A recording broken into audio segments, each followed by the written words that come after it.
Nah, gimana dok? Ada burung yang COVID kan nih dok? Tentang cacing nih, pemberian obat cacing tuh sebaiknya gimana? Kita memang harus rutin nih berkala ngecek, John. Berkala. Nah, berkala itu bisa tiap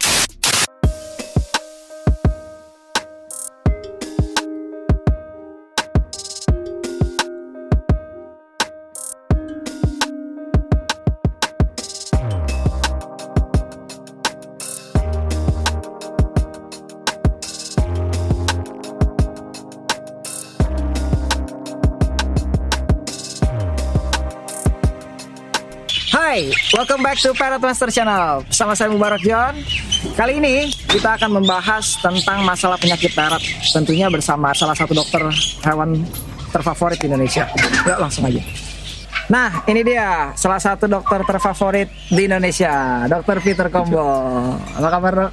apa kabar, John? Alhamdulillah baik. Baik ya. Gimana dok? Selama pandemi ini ada burung yang COVID kan nih dok? Kalau burung COVID kayaknya enggak ya, karena memang kita kan tahu nih kalau burung ya enggak rentan kena COVID. Berarti burung kena COVID ini mitos kali ya? Atau bisa Kalau dibilang mitos sih sampai dengan saat ini kita belum nemu ya. Dan mudah-mudahan jangan sampai loh, John. Ntar kalau sampai ada burung kena COVID kasihan dong. Zuzu pada sepi, berpak sepi gitu. Betul. Nggak, tapi yang jelas memang kalau secara keilmiahan ya, itu burung memang bukan jenis hewan yang rentan terkena COVID. Jadi yang nggak perlu khawatir lah masyarakat yang pelihara parrot di rumah ya. Jadi jangan khawatir. Tapi tetap walaupun dia tidak rentan kena COVID, tetap perawatannya juga harus dijaga.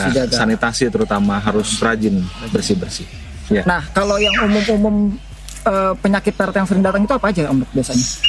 Kalau penyakit umum, nah kebetulan memang kalau parrot itu yang rutin atau banyak dipelihara ya. Yang jelas yang paling banyak persentasenya dari kasus klinik kita itu kaitan sama manajemen pemeliharaan. Pemeliharaan. Jadi lu salah ngasih makan, dia diare, temboloknya nggak turun ya karena terlalu kental. Gitu betul. Ya. Ada juga yang karena lolohnya kepanasan, proben akhirnya. Itu kan manajemen pemeliharaan kan, jadi salah ngasih makannya kepanasan. Belum lagi makanan yang kebanyakan, overfeeding, akhirnya jadi temboloknya nggak turun juga. Jadi turun ya. Belum lagi kandangnya jarang dibersihin, akhirnya jamuran dan lain sebagainya. Harus dijaga banget nih kebersihan kandangnya untuk sama makannya. Ya.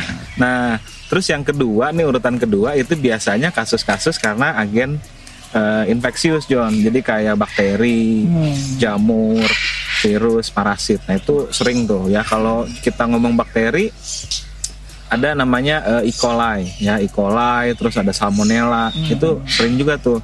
Belum lagi yang penyebab snot ya. Snot itu karena bakteri, John. Itu yang palanya bengkak-bengkak, ya, matanya berair gitu ya. Betul. Ya. Jadi salah satu gejalanya itu. Nah terus kayak virus yang sering dan jadi momok ditakutkan nih buat pemelihara kakatua lovers ya, pecinta kakatua, PBFD. PBFD, betul. PBFD itu udah vonis mati lah sebetulnya ya.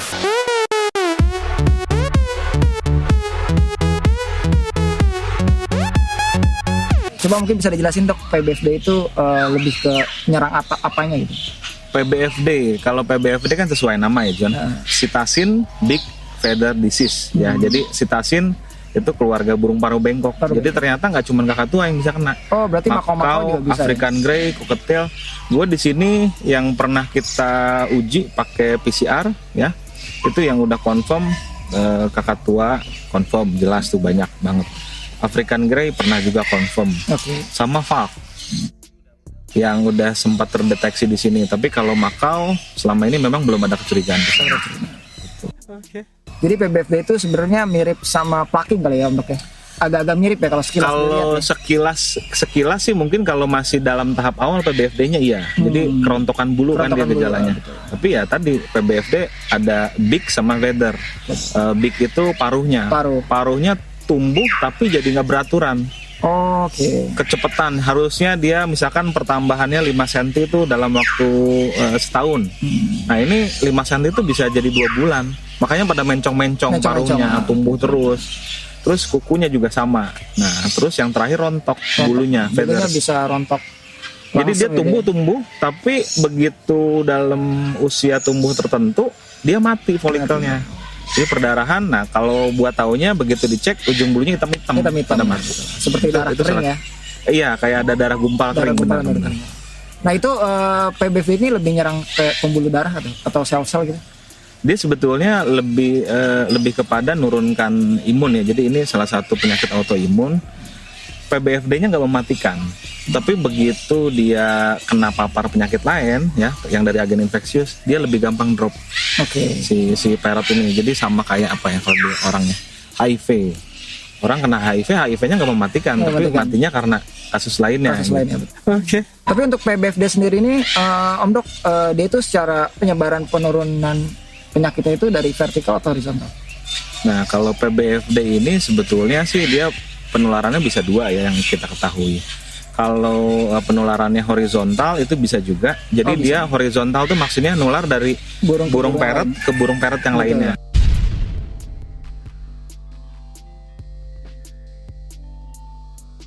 Nah, tapi nularnya itu bisa bergejala, bisa nggak bergejala. Oke. Karena di sini kita udah ngebuktiin tuh. 2015 lalu kita dapet titipan dari KLHK. Parrot kan kakak tua tuh nggak boleh dipelihara, akhirnya pada dihibah-hibahkan, dititipin ke LK. Kita cek tuh PBFD kan, ternyata ada yang PBFD.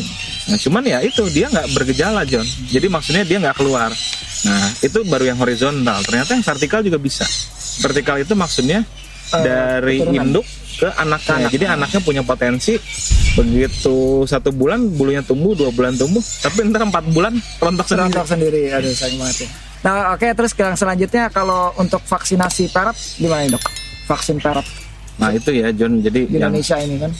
Ya yang disayangin nih dari kita memang untuk pengelolaan kesehatan di burung-burung itu terutama burung-burung eksotik kayak parrot itu memang masih belum banyak ya yang support. Nah sampai dengan saat ini pun juga vaksin yang khusus buat parrot itu belum ada yang masuk ke Indonesia gitu. Nah, tapi mudah-mudahan nih dengan semakin ramai banyak youtuber nih kayak kita ya, nggak cuma lu gue juga nih. Jadi mudah-mudahan makin banyak yang dengar dan banyak yang masuk ya. Jadi kalau vaksin parrot itu saat ini sebetulnya belum masuk ke Indonesia John. Ada vaksin namanya poliomavirus itu bisa untuk mencegah penyakit yang mematikan di parrot gitu. Nah tapi belum masuk. Nah, kalau yang sekarang ada dan beredar rata-rata itu memang vaksin unggas. Vaksin unggas tuh kayak flu burung, kayak tetelo, kayak cacar. Nah, itu bisa dikasih, bisa tidak perlu dikasih. Nah, yang mana kapan harus dikasih? Nah, kalau dikasihnya otomatis kalau lu pelihara macam-macam hewan multispesies nih. Tapi maksudnya burung ya.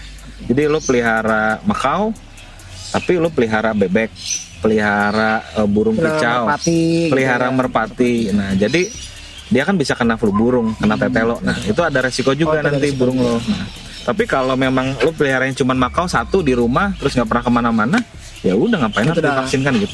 Karena itu memang bukan penyakit yang umum di parrot. Oke, nah kemudian yang kedua, Om Dok, tentang cacing nih, pemberian obat cacing. Pemberian obat cacing tuh sebaiknya gimana? Nah yang jelas memang cacing kan parasit ya. Betul. Otomatis kalau parasit ada di badannya si burung parrot ini kan merugikan. Nah jadi kita memang harus rutin nih berkala ngecek John. Nah berkala itu bisa tiap 3 bulan, bisa tiap 6 bulan. Nah itu tergantung. Kalau lo belum pernah kasih obat cacing, sebaiknya memang periksa dulu ya. Pastikan memang ada apa enggak. Nah karena begitu dia ada itu memang udah sulit nih bersihkannya gitu. Nah, obat cacing ini bisa lokasi di umur berapapun kecuali memang yang anak ya. Ya anak, gitu. anak belum boleh ya.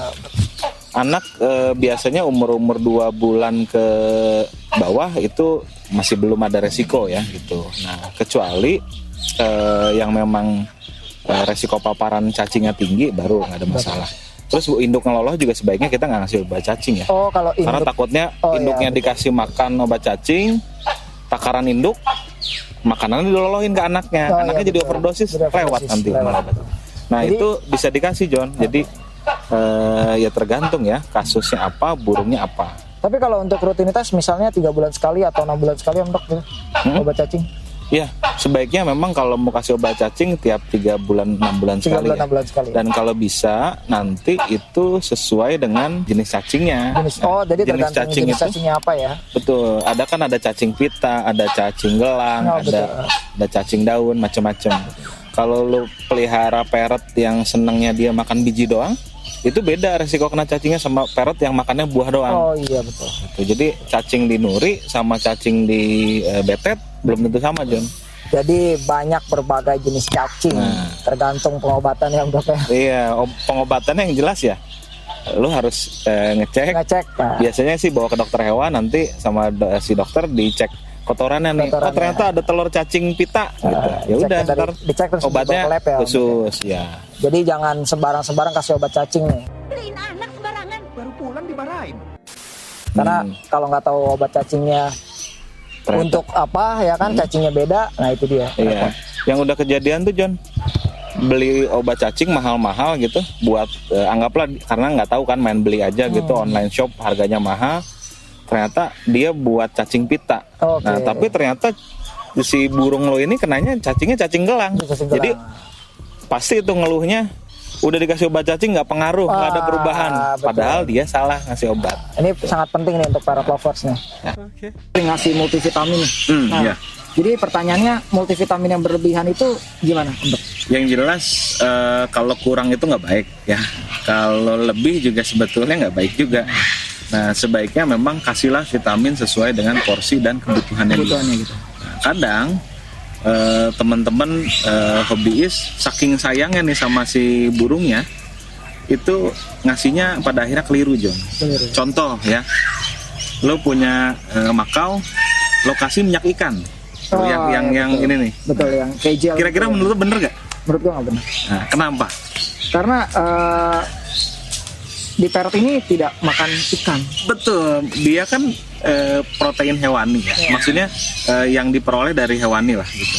Sedangkan di alamnya pun juga dia butuhnya kan makanan nabati. Nabati. Ya, sayur, buah, biji kan yang begitu. Jadi kadang itu kalau dikasih sesekali bisa, tapi pada saat tiap makan dikasih itu ya minyak ikan, pada akhirnya nanti tumbuhnya nggak benar. Jadi itu pun juga ada pilihan. Jadi makanya kalau mau kasih vitamin, pakailah vitamin-vitamin yang dapat dipertanggungjawabkan. Maksudnya kayak dia sudah pabrikan. Kalau pabrikan kan ada tuh si pabriknya ada analisis kan. Oh iya betul. Komposisinya apa, berapa banyak, cara ngasihnya pun juga ada. Jadi Dan vitamin juga jelas untuk parrot gitu ya Mbak. betul ya, memang harganya kadang-kadang agak beda sedikit ya. Tapi ya kan untuk hewan kesayangan kita. Betul. Apalagi hewannya hewan mahal. Nah, jangan Jadi, ragu-ragu jangan pilih ragu-ragu. vitaminnya. Oh ya, Om Dok, ini Ya. kan juga banyak kasus kandidias atau sariawan jamur di mulut. Oh, ya. Itu gimana Dok? Cara mengatasinya atau penyebabnya? Ya, kandidiasis ya. Kandidiasis itu jamur saluran cerna ya. Nah, jamur saluran cerna ini otomatis kenanya lewat pencernaan ya. Jadi itu bisa dari makanan yang kelamaan, kontaminasi makanan. Jadi naruhnya sembarangan, terus terbuka, kena udara apa segala macam bisa. Bisa juga karena lingkungan ya. Terus Jadi si burungnya senang gigit-gigit atau main di bawah tuh akhirnya kena kotoran sendiri dan lain sebagainya. betul. Kan kotoran begitu lama sedikit kan dia berjamur tubuh. Itu juga bisa. Nah yang jelas cara pencegahannya gimana? Ya sanitasi John. Jadi alat makannya ya lo steril lah gitu. Cuci pakai sabun yang memang bisa, air hangat, air panas. Nah baru tiap makanan ya harus baru. Jadi balik lagi ke kebersihan. Ya sama pola ngasih makan juga John. Oh, ya, pola ngasih Jangan tembolok masih ada isinya, lo tambahin lagi langsung. ya. Ya, Jadi itu yang kan di dalam itu udah mau basi kali ya. betul. Jadi nanti makanan mau basi, lo tambahin lagi sama yang seger. Yang baru jadi Yang baru ikutan rusak. rusak. Akhirnya ya, jamuran. Nah kemudian snotnya Om Dok. Snot itu benar nggak sih snot itu ibarat kita flu atau influenza? Snot itu sama kayak ngasih obat cacing John. Oke. Cacing juga kan di pencernaan gitu kan. Horizontal. Ya makanya penting banget tuh kalau udah punya burung terus pelihara burung baru,